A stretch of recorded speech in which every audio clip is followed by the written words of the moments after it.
Hello and welcome to another video and podcast from Fantasy Football Scout as we look ahead to Game Week 6. My name is Joe and today I'm joined by Mark, aka the FPL General. He's 2 chips down with his bench boost played last week. Let's see how he got on and what his plans are for Game Week 6. Welcome, Mark. How are you? I'm good, Joe. Hope you're well. Good to be back Yeah, for another video, as always. What are we? Game week 6, so the weeks they're flying by. I know. Not too many green arrows so far, No. but still plenty of time to go as well. So Yeah. yeah, as always, enjoyed the football at the weekend. Smashed the green arrow, so yeah, can't complain too Yeah. much. Small red arrow for me. A couple of small red arrows in a row, but I don't mind because it's a bit of a consolidating week for me because I haven't been playing chips, but there's been quite a few chips floating around, including from yourself. So you've wildcarded. And this week you've got your bench boost as well. So we'll have a look at that in a second, and then we'll have a look, see what your plans are for next week. We'll have a special focus on some midfielders and forwards to consider, and also captains, which is particularly pertinent for Mark because he's going without, as everyone knows who watches and listens, he's going without Haaland and Salah all season. So he needs to find some alternatives each week, and he did this week as well. Just a reminder, do press that like button, does help us out. And do remember to subscribe, keep up to date with our latest videos and podcasts. Also, do check out latest offers fantasyfootballscout.co.uk to get access to all the latest tools and gadgets in our members area. Okay, let's have a look and see how you got on. And obviously, I've called the bench boost police on you for your outrageous bench boosting, but it's that decision cost you because if you're gonna measure the success of your bench boost on the way that you've organised your bench, then it wasn't actually as successful as the way I perhaps would have done with the worst players. But anyway, you go the team. 53 points, green arrow. Yeah. Yeah, I agree. I got exactly what I deserved for putting some expensive players on the bench. They all did absolutely nothing. So yeah, the idea was just because I had 15 players that I thought would start, and I've had my money spread around for a couple of weeks, and that probably won't be the case for too long because Isak, Saka, these guys, Bruno Fernandes will probably come back in, so that I'll probably be downgrading defensively soon. So I wanted to get the bench boost out of the way when the squad is probably as well rounded as it will be before 4 or 5 start to come back in and form me on defender. So I didn't really care too much how it performed. I just wanted to get out of the way, and now I can focus on starting 11 again. So again, like you say there, I'll just run through it. So Dubravka Martinez was the goalkeeper pair. Anderson got his DEFCON again. Cucurella, disaster with a 0. Nothing from Munoz. Virgil got the DEFCON. Poro blanked. Reinders was the hero with the 9. Captain Semenyo, no attacking returns, but hit the DEFCON in the 1 week I needed him to do so. So that was very nice. 2 assists from Kudos was nice as well. I've been patient with him. I've kind of liked what I've seen of him. So it was nice to get some returns there. And strikers were disastrous. Chris Wood, João Pedro, Gyökeres, nothing. Gakpo just about made it to 60 minutes. He's someone who's probably going to leave this week. Okay. I thought Cunha would start against Chelsea, but he didn't. But I was probably going to do Cunha to Palmer, which would have left me a transfer down and a problem now. So I'm kind of happy that I rolled because there is 3 frees available for Game Week 6. So overall, bench boost is gone. Like you said, the realistic bench boost was probably Dubravka, Reinders, Cucurella, Poro, which is 14. Yeah. There was a good chance I would have benched Reinders That's against Arsenal. So that's probably the best bench boost I've ever had, to be fair. No, when I bench boost, if I get 14 points from it, I'll happy. I mean, obviously any more would be great, but I think I did all right last season considering it was so poor. But I think with 12 points was considered a good bench boost last season. But if I got 14, if I can get 14, I'll consider that a success. We're helped this season with these DEFCONs as well. So, for me and many others, they've got the likes of Rodon and Estev, but they're sort of racking up DEFCONs every now and again.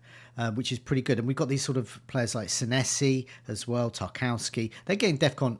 They're just stepping on the pitch and getting DEFCON every week. So this really helping the bench boost potential. So yeah, I mean, and also, yeah, your realistic bench boost would have had Reinders. I've seen Reinders on a lot of benches. He was playing Arsenal, so you wouldn't have thought it would have been the best match, but it ended up being a really great match for him. I think he actually went down in price just before that, so I suspect he might go back up again after this. But yeah, I would say a success. And also another success this week is you didn't have Salah and Haaland as usual, and you captained Semenyo, who matched Salah. There you go. Yeah, that was very, very sweet. It was another weekend where you're watching Liverpool games and Man City games, and you're. I'm always kind of expecting at least one return, Yeah. but if they can keep it to just one, I'm quite happy. So when Pep Guardiola, for some reason, after 75 minutes, decided to take the big man off, I was very, very happy. I could certainly enjoy the last 20 minutes or so a lot more than beforehand, and I was hoping Rangers was going to go on and get a few more returns. But yeah, overall, I think the real scary time for Erling Haaland is coming up next in Game Week 6. Yeah. So looking forward to talking captaincy with you later. Yeah, so yeah, there's people like me who stuck with Salah for the captaincy a lot. He's been doing okay with it actually, but yeah, it's Haaland who's been getting the big points. But game week 6 is when players like me have earmarked getting him in. And in fact, I've already made the move because I would have been priced out. I have seen enough with Aston Villa. 5 game weeks, 1 game against 10-man promoted side. I know Sunderland are good, but nevertheless, nothing. It's Rodgers, Watkins, gone for me. And it means I can get Haaland and Rangers. And I couldn't do that tomorrow, for example.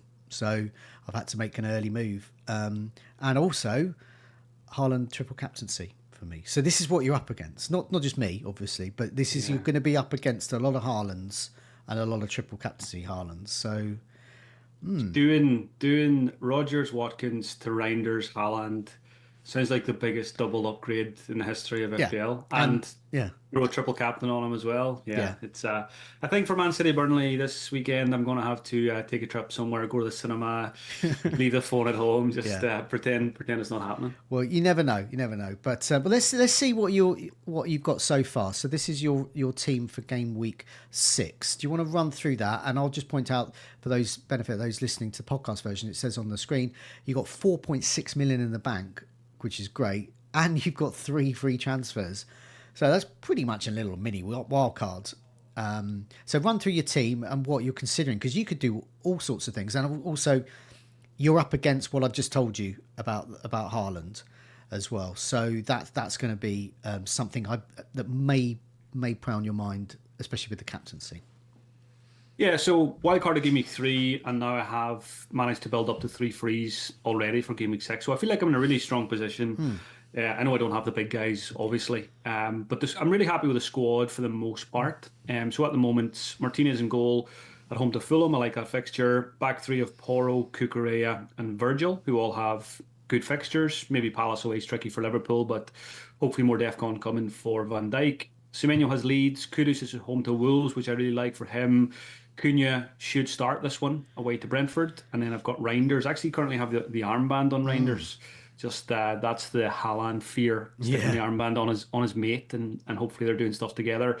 Up front, Gyökeres is away to Newcastle. I don't like the fixture, and I also don't really like what I've seen of Gyökeres so far. So he might end up on my bench this week. Joe Pedro's at home to Brighton, former club. Either points guaranteed or red card guaranteed. Yeah. There's no middle ground with that. Yeah.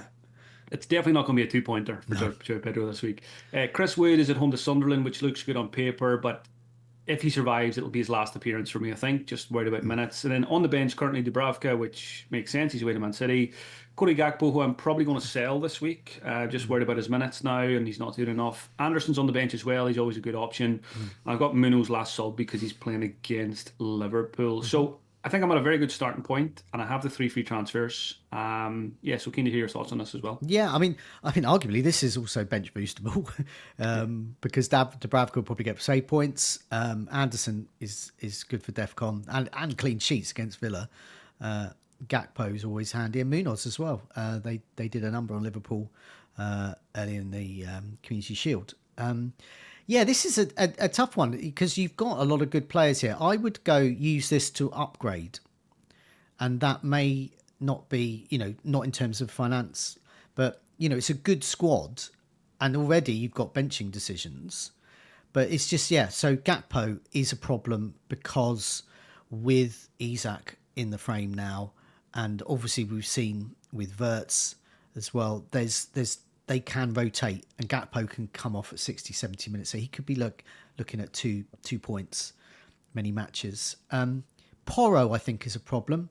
You've got 1 million tied up with him over the likes of Van de Ven. You've got 500,000 tied over, say, Romero. So if you could like the Spurs defence still, you can just shave that 500,000 off, getting Van de Ven and Romero in, who will get you perhaps more points there. Cucurella as well. I mean, I've had Tosin, and to be honest, he's pretty much matched Cucurella. So that's another 1.5 million. So it's that sort of fine tuning I would probably do. And you also, but we've got some midfield and forward options to look at later, because it's got Gyökeres as well. I think with Saka returning, and we'll look at the captaincy in a second, but I think Saka could be interesting. I think Bruno Fernandes could be interesting. You've got no Salah and Haaland, and I would look for that, really. I would be looking to sort of make some downgrades and then use that money to get like the likes of Saka, Bruno Fernandes, who could be quite handy for captaincy. Yeah, good to hear your thoughts there, and I'm fairly aligned. So I'll just kind of give an overall thought process here of where I'm at. It was always, keeping in mind Palmer, Isak, Saka to come in soon. I'm kind of happy that there's some concerns over Palmer at the moment because it just makes my decision easier that I can prioritize Saka. I also, Isak's clearly not fully fit yet, so I think I can wait on him, and then that brings Bruno Fernandes back into the picture. I feel like one of the frustrating parts of my season so far is leaving Bruno Fernandes points on the table. I had him the first 2 weeks. I wildcarded him out. I missed the late penalty when I probably would have had him captain over Cunha, and then I missed more points again this week. And I don't really want to miss any more. I feel like he's a really good asset. So many routes to points, and Gakpo to Bruno Fernandes is just easy this week. And I don't really like what I've seen of Gyökeres. I don't like the fixture. So if I did Gakpo to Bruno, I would play Bruno and I would probably bench Gyökeres this week. And then thinking a week ahead, the Gameweek 7 is the entry point for Arsenal. So I would still have 2 or 3 frees at that point. Gabriel I would like, Saka I would like. Kukurea is not really doing it for me. So he would go. Poro I'm okay with for now, but I do agree that if funds are needed for Isak at some point, he's an easy, down to a DEFCON defender, for example. So Cunha I quite like now as a differential because most people won't go there and they're prioritizing other things, getting Haaland and etc. So I like Cunha and Bruno for the next 2 fixtures because it's Sunderland after Brentford. So it's probably Bruno. Looking at Bruno this week with, certainly one eye on Arsenal assets around Game Week 7.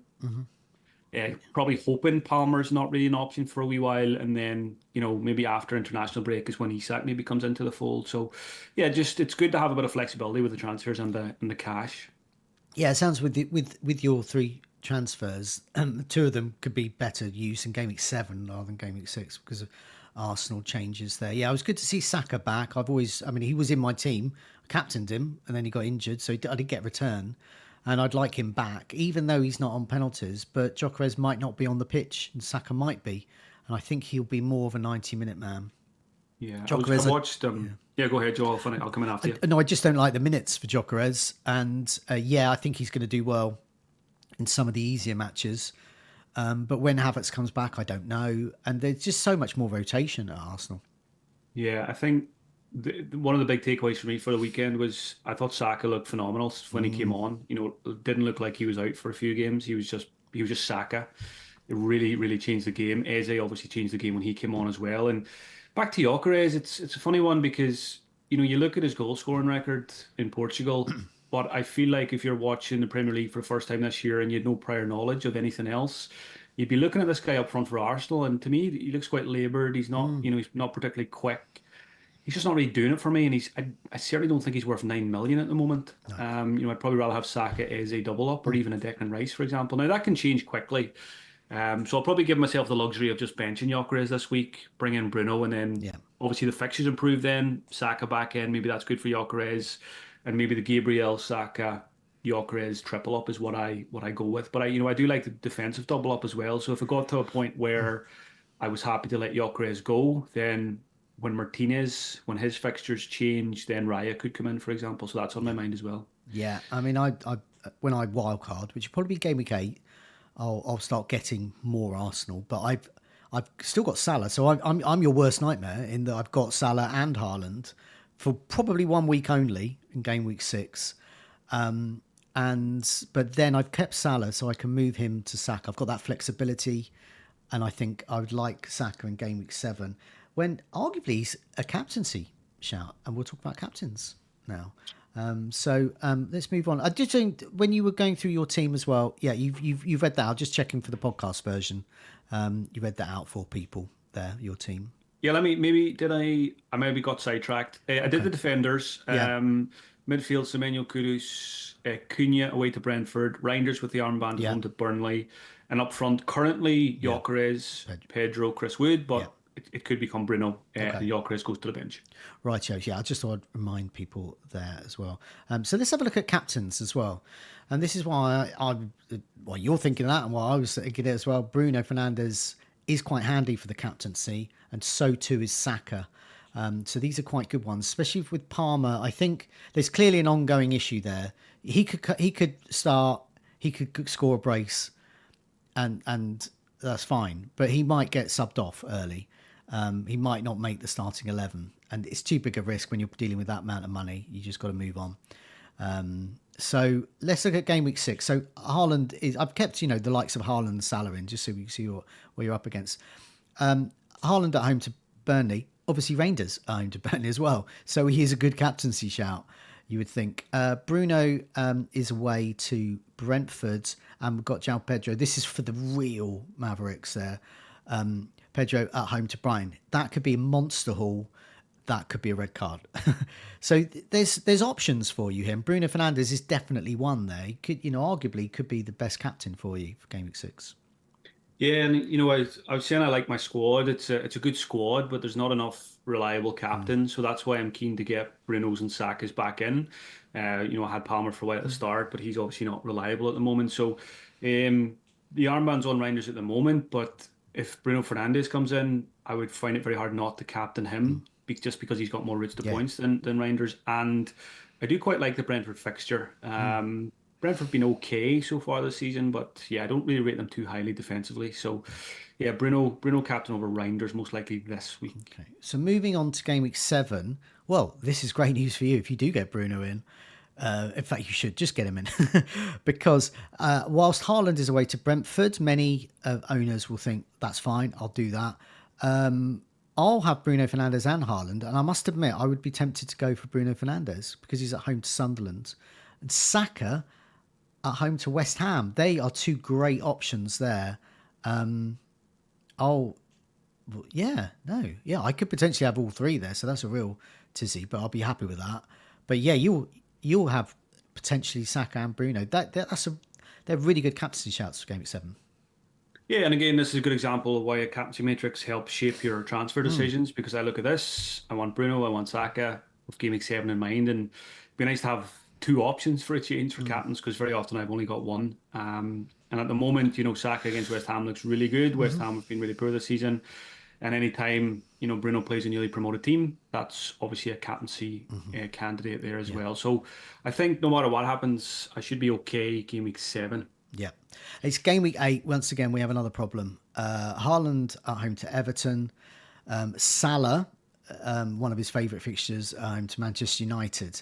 So they will be heavily captained. But so looking at game week 8, it's an annoying week. So you relied on Semenyo last week, and Semenyo runs through all of this. He's a captaincy candidate any week, but I'm not sure he's the best one, and he's away to Crystal Palace. So I don't know if that's captainable there. I mean, bizarrely, I think There's no one, is there? there's no one. But if I were you and you were going without Salah and Haaland in this week, because of all the other options aren't so good, I would go for Jaden Anthony for Burnley at home Stop to it, Leeds. Joe. At Stop it. home to Leeds. If you look, this is full on. If you're going to go without Salah and Haaland you've got to go absolute full Monty on this and captain Jaden Anthony against Leeds. I'll go full Monty at some point this season in terms of captaincy, not on the stream. No. But yeah, I'm really not looking forward to game week 8. I'm searching here, Saka away to Fulham. I don't really like that. The one that actually jumps out is actually Tottenham at home to Villa. If Villa are still, Yeah. struggling a wee bit. Yeah. But again, it's hard to It's not trust someone like captain. It's not a Kudus. captain Yeah. There's no captainable fixtures there apart from City and Salah, so that's going to be a tricky one. So what I would need there maybe is someone to emerge, or maybe, I don't really like doing it, but Isak, if he's ready, at Yeah, home to yeah, Manchester United, is probably as good as anything that week. Or maybe I just back my own team and back Bruno in that fixture, but yeah. doesn't feel great. No, I think you would have to go. Yeah, I mean, Bruno Fernandes is a good option, always a good option. So you could do that, but and also you could go for Reinders instead of Haaland, and you mentioned Isak as well. You could go for him instead of Salah. But yeah, it is a tough one. But no, it is a week to go different. I think I'll probably be bench boosting because it's quite a good game week for lots of rubbish players. But lots of, so I mean by that I mean, like I mentioned, Jaden Anthony, lots of players that you possibly wouldn't captain, but you're okay to have. And so it's that sort of week. Those sorts of Burnley, Leeds sorts of clash. Wolves against Sunderland is another one there. It's sort of, there could be some points there, but he wouldn't captain anyone. Let's move on to game week 9. So Salah's away to Brentford. It's okay. Haaland's away to Aston Villa. That's okay. Bruno Fernandes is at home to Brighton. A bit better. And if you did want Palmer, if Palmer's not back by then, Pedro at home to Sunderland. So there's options for you there. And I'm just checking with Arsenal. Arsenal game week 9 at home to Crystal Palace. So that's it's not great, but it's okay. There's options for you here. Yeah, and I would need to double check, but Palace could be coming off a European game that week, the Thursday night. So there's a lot to consider, but that's cross that bridge when it comes. But again, it drills it home to me. Just buy Bruno this week because he's going to be my captain fairly often over the Yeah. next 4 or 5. Joe Pedro, still, I think the jury's still out on Joe Pedro as an asset. If he had penalties, we'd like him more. Probably Enzo if if Palmer's out. But against Brighton, maybe Pedro grabs the ball and takes one. Yeah. But yeah, Bruno, I just keep coming back to Bruno. Yeah. Like I said, loads of routes to points. I've left points behind by not having him in those weeks, Yeah. and I'm looking forward to getting them back. And then game week 10, I mean, I could do this every week, but we'll stop here for game week 10. We'll do it at 4 or 5 games at a time. Once again, Haaland at home to Bournemouth. Bournemouth, such good form. Maybe not such an easy game, but it is Haaland. Salah at home to Aston Villa. That's okay, depending on what Aston Villa are like by then. And I think he'll be popular. But you have options. Saka away to Burnley. Good. Bruno Fernandes again away to Nottingham Forest. Now earlier in the season, this would have been like not sure. And Postecoglou moves in. Suddenly, that's quite a good fixture. So once again, it says you would be looking, if you brought Bruno Fernandes in over the next 5 game weeks, and if you Captain just him 4 times. you would be captaining him 4 times, definitely. And I think you might end up captaining him for that Liverpool game because I don't think there's a better option for you. I've got a big Bruno Fernandes kind of display in the wardrobe. Hasn't been on the wall for a while, but I think it's going to have to come back out soon. This is. I mean, I didn't even when I was doing this, it didn't actually occur to me that you will probably be captaining Bruno Fernandes for 5 weeks on the trot. Neither did I before we started recording. I know. Well, yeah. I mean, all roads lead to Bruno Fernandes. Okay, let's have a look at some midfielders. So you mentioned about Gakpo, and other people might have some midfielders. Now we've got a couple of midfielders coming back as well. So I put the fixtures for game week 6 for those looking to make a midfielder move now, perhaps yourself.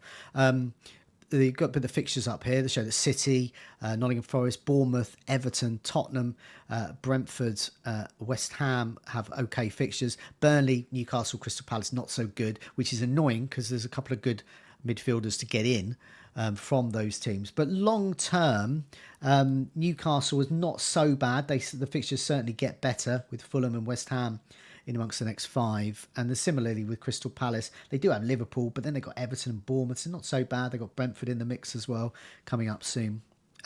So yeah, looking at, I've sorted this by minutes per expected goal involvement, non-penalty. Anthony Gordon's back from his suspension, I believe. He is so just a reminder that he's a good asset. Minutes per expected goal involvement, non-penalty every 121 minutes, which is good. So in his now limited time, he's created a couple of chances, had 3 shots on target, only 1 FPL point. I don't know whether I've no, I think I did do this for all matches. So he hasn't got off the mark yet, but he's looked good and he's certainly getting chances and getting shots on target. And I think he might be the one they rely on most at Newcastle. I could just see him playing almost all matches. Yeah, I think without Isak, the talisman mantle is up for grabs there this season, and Gordon's certainly capable of Yeah. taking it. He's a forgotten man of FPL at the moment because he had the 3 game ban. Has looked good in his small number of minutes so far this season. And I think the fact, he's had to play some time through the middle as well. But now that Voltamata is there, Yeah. then I like that a lot more for Gordon, to Yeah. play in his more natural position off the left. So obviously Arsenal this week is not a good fixture for Newcastle, but then Anthony Gordon home to Forest, away to Brighton, home to Fulham, away to West Ham Very sounds good. very, very nice. Yeah. And I could see myself, if an injury cropped up in my midfield, someone like a Kudus or someone else, if there was an injury in the next week or two, I could certainly see one of my free transfers being used on Anthony Gordon. I Yeah. really like that differential. Yeah. Again, a lot of people will be probably focusing on other things. Yeah. So yeah, not to forget, certainly keep in mind Gameweek 7 onwards. Yeah, he's in less than 1% of teams. Sarr is another who was popular, but then got injured. He's in 2.7% of teams. He's got 18 FPL points with a couple of goals. Created a chance, got a couple of shots on target, similar minutes per expected goal involvement, non-penalty. He's only 6.4 as well. It's against Liverpool next, but Crystal Palace could be okay against Liverpool. Although Liverpool look much better as a team against Everton, and you can always tell because Salah's expected goal involvement went up quite a lot. I think he was on 0.04 until that game, and then he was on 0.31. So Liverpool are looking a bit better in attack. But yeah, I think Sarr, I don't know if this is the week to get him in, but Everton and then Bournemouth, and then they got Arsenal, then they got Brentford. So you've got three good games out of once they get Liverpool out of the way. I think Sarr would be on your radar. Yeah, I really like Crystal Palace as a team, have done for the last year or two under Glasner. And I feel like I never have enough of their attacking assets. I've got Munoz, who's okay. I'd probably prefer Lacroix, Richards, these DEFCON guys. Recently, while Sarr's been out, Kamada's looked really good without getting points. New signing Jeremy Pino looks really good, but also looks to be injured now, possibly a knee injury. So again, I was probably a wee bit concerned about maybe slight reduction in Sarr's minutes when he's back. But if Pino's going to be injured, then Sarr's going to be fine. Yeah. I still like Mateta up front as well. We did the business again the weekend. And in any game where I've watched Mateta blank this year, he's been very close to getting on the score sheet. So yeah, certainly, again, similar to Anthony Gordon, it's game week 7 onwards, probably. There is Arsenal on the horizon Yeah. for Crystal Palace as well. But again, fixtures don't bother me too much with them because I just think they can put it up. They can do well against any side, and they can certainly score goals. So yeah, they are SARS on the watch list, as is Mateta. It's Brian Bomo. If I can't on my wildcard afford Bruno Fernandes, I will get him because he's created 9 chances, 6 shots on target, just that one goal. So he's under the radar still. He's only in 15% of teams, 19 FPL points, minutes per expected goal involvement, non-penalty every 137 minutes. He's the so far the main attacking threat for Manchester United. So yeah, I like him. But if you're getting Bruno Fernandes and you're keeping Cunha, that would be devilish to go for him as well. Can't go all three. Certainly can't. I've seen a few teams actually this week with. Not that it was great. Was it Salah, Gakpo, and Florian Wirtz? You don't see that very often. No. Obviously, it's a couple of dead assets in there, but no, I won't be going triple Manchester United midfield. The fact that I have Cunha, I just think Bruno just makes sense. It's as exciting as Brennan Mbeumo is. He's not going to get you DEFCON, and he's not going to score you a penalty. So it's hard to make that argument. But I do think Brennan Mbeumo has left a lot of points on the table. He's been really close to point. Sanchez brings him down, gets sent off. He could have been scoring on that occasion. If I had a clean slate and I was going double Manchester United midfield, it would be Bruno and Brennan Mbeumo. Yeah. But because I have Cunha, it doesn't make sense to make the sideways switch. So yeah, Mbeumo, for wildcarders and stuff like that is certainly one to look at. Next name you won't go for because it's an injury doubt. So I'll just mention his stats just to remind him. It's Palmer, 10.4. A lot of people had earmarked him for this game against Brighton because they think Lightning's going to strike twice again. But he has had a couple of shots on target. He has got a goal in the league. He's in a fifth of teams, but His minutes per expected goal involvement, non-penalty over 162 minutes, so quite strong still. But yeah, people aren't going to go for him because of the injury doubt. Next name you won't go for either because he's in the same category as Jane Anthony in that he's just one of those sort of unfashionable picks. Is Brooks at Bournemouth. I was listening to some of the commentary of the game against Newcastle and he was very close again. He's racked up 7 chances created. He got a couple of shots on target. He's in the mix, but everyone's going for Semenyo. So I don't Yeah, think. and I mean Brooks has been really good to start the season, but there's players that can come in and take his place. Yeah. Kluivert hasn't been in the starting 11, and the main thing on Brooks is last 4 games minutes 62, 66, 63, 66. So you want more than that. I it pains me to say it, but I like Anthony more. Yeah, every season there's a player like Jane Anthony that I say you should get in each week, and you never do, and then they keep scoring. I'll get him. I'll get him on my free hit week for you. Get it, definitely. He's only 5.5 minutes per expected goal involvement, non-penalty every 170 minutes, better than Semenyo and better than Bruno Fernandes. He has created 4 chances, had 6 shots on target. He's got an assist and 3 goals. He's got 4 attacking returns, which is second on this list behind Semenyo, who has 5. So Anthony, he's in 2% of teams and he's got 34 FPL points. I'll say it every week. I'll just recommend him, and every week you won't get him. But yeah, you were looking at the Ballon d'Or nominees last week, and you were wondering where his name was. Where is he? So next name's Grealish. He's a bit more sort of got more pedigree in the Premier League. A couple of shots on target, a whopping 13 chances created. So that's one of those sort of rare picks you get where it's eye-popping stats. He's got 4 assists so far. Him and I've got Dewsbury Hall on my side, and I benched him this week. I was worried when I was listening to the commentary. He was so close a lot of the time. But Grealish, him, whoever they have a striker, whether it's Beto or Barry, and Ndai, it's functioning attack. You don't have any Everton, so. Yeah, it's a bit like the Crystal Palace attack. I like the Everton attack, and I would like to have a slice of the pie. I think Grealish is as good as any of them.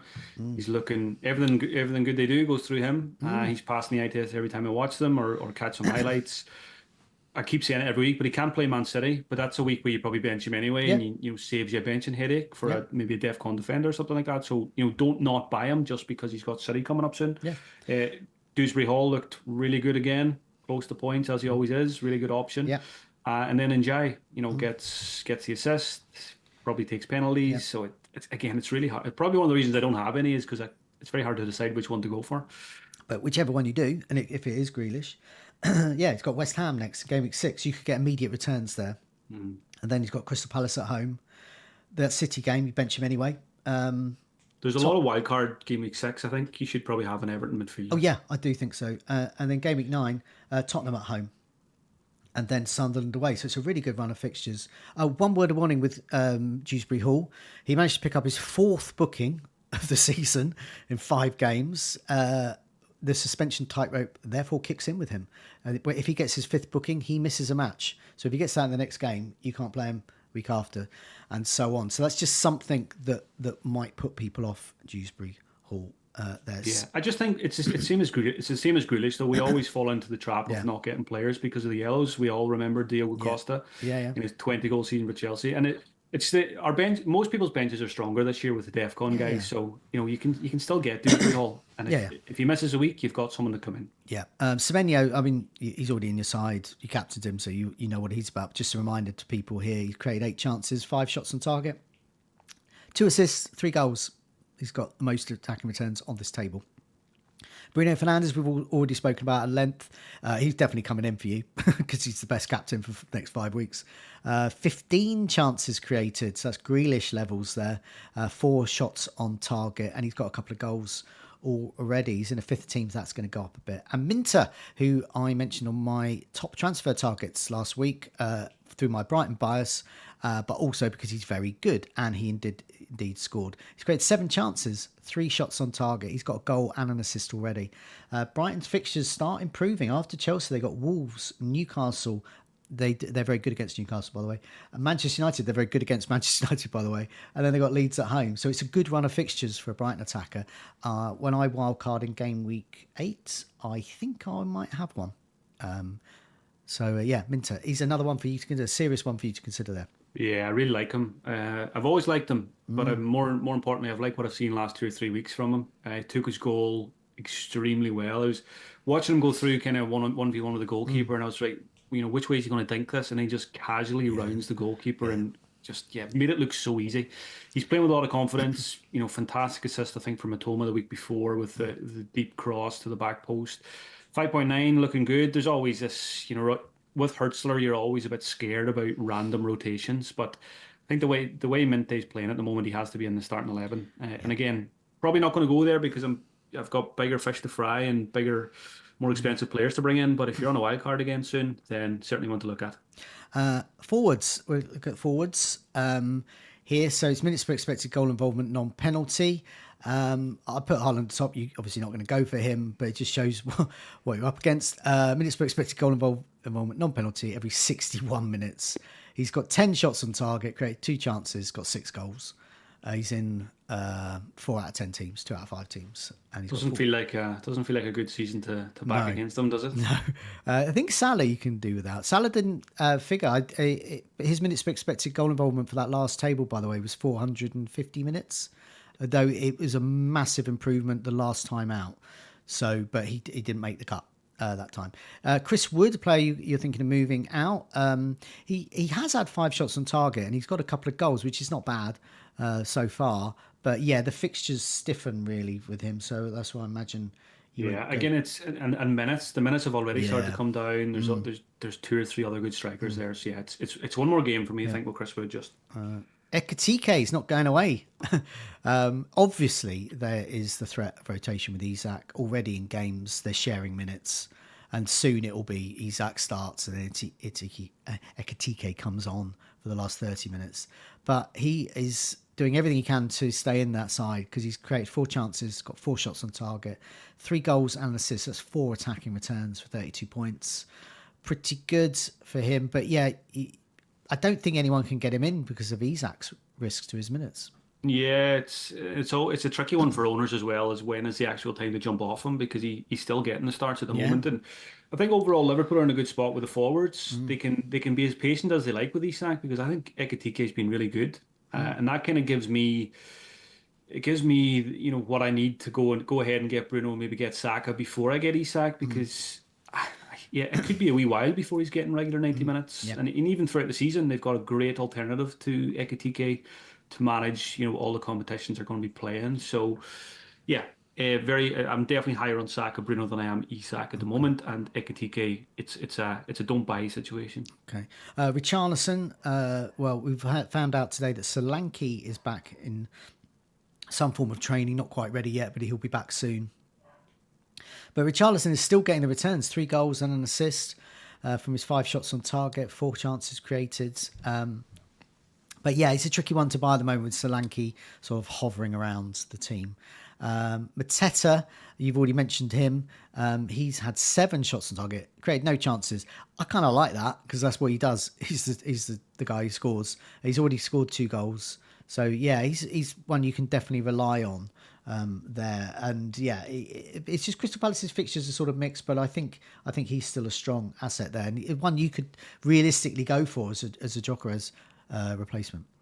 Yeah, and again, this is why I asked you to put a forwards table together because I'm on Gyökeres, I'm on Chris Wood, and I'm not feeling great about either. And even João Pedro I've got slight doubts over him, so it's good to have a look at these other options. I haven't owned Mateta at all this season.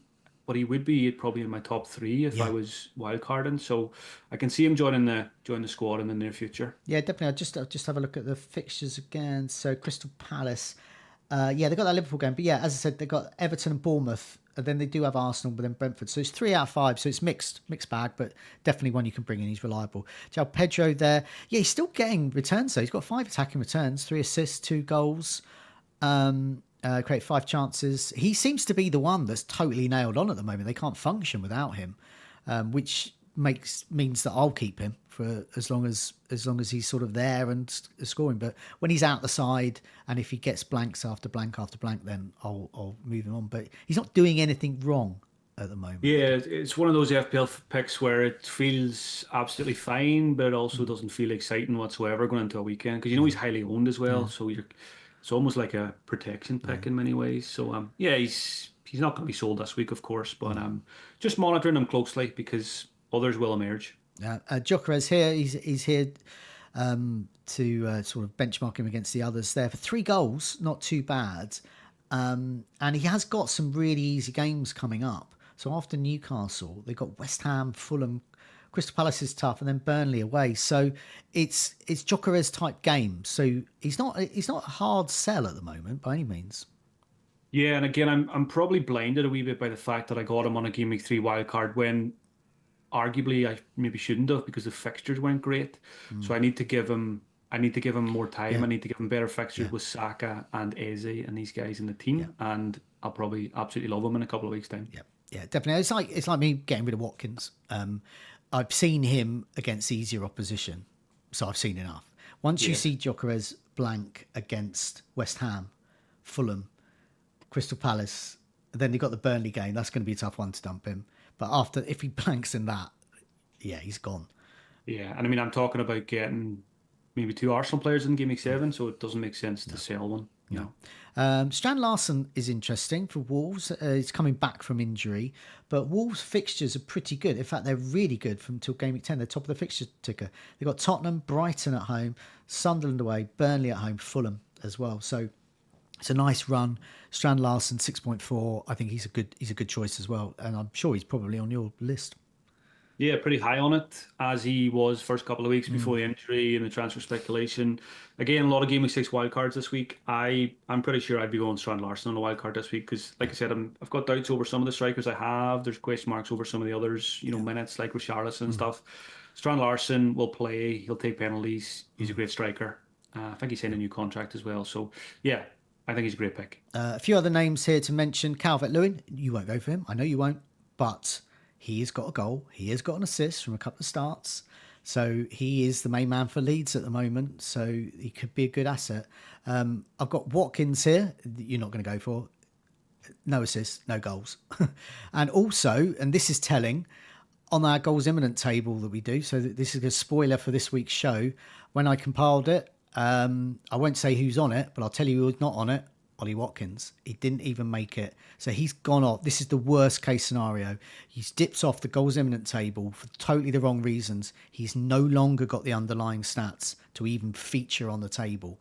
And so, yeah, there's a spoiler there. So do listen to that podcast I'll be doing with Sam later in the week. A couple of names where the time's sort of marching on. Bowen, I don't think he's too bad an option, really. No matter what happens with West Ham, Bowen can still rack up the goals. He's got a couple so far. I think Potter's going to go soon. So Potter will go and Bowen will remain. West Ham's fixtures, they've got Everton. And I think if Potter loses against Everton, I think he'll probably go because he's got Arsenal next.